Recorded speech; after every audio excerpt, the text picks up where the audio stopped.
talk about what happened yesterday. Now, I've gone around the corner and I've been listening to the different preachers. And except for one person, no one's talking about what happened here in London. And I'm angry. And we need to talk about what happened yesterday. Now, I know Muslims don't want to talk about it, because there is this narrative here that this has nothing to do with Islam. And we're getting that week after week after week. We're asking the question that the politicians are not asking. No politician would dare say what I'm going to be saying next. And the difficulty is, outside of Speaker's Corner, there's no other place we can talk about it. We are not permitted to say that this is Islamic. We are not permitted to say that these were Muslims that killed those 7 people yesterday and wounded 48.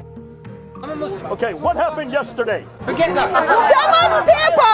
have been killed, and you are saying forget that? We're here to talk about yesterday.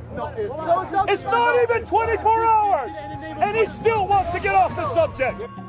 Now we go to verse 4. The first 3 verses define who a believer is and who an unbeliever is. Now let's read verse 4. When you meet those disbelief, strike their neck. When you meet the disbelievers, strike off their necks. Cut off their heads.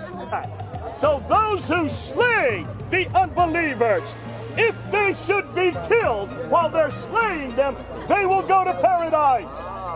There it is in the Quran. This is the only verse in the Quran that gives an assurance of salvation. Verse 8. Can you now see why so many young men are now volunteering themselves? And yes, they may be misfits.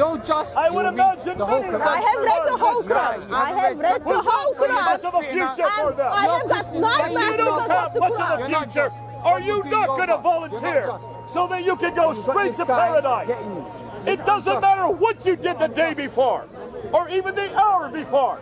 As long as you die in the cause of Allah, as long as you slit the throats of the non-believers, you're going straight to heaven. Surah 8, verse 16. And prepare against them whatever you are able of power and steed of war. Steeds of war. What does steeds of war mean? Whatever you have, whatever you can Whatever find. you have at your disposal. If it means horses or trucks, you use whatever you can. And why do you do it?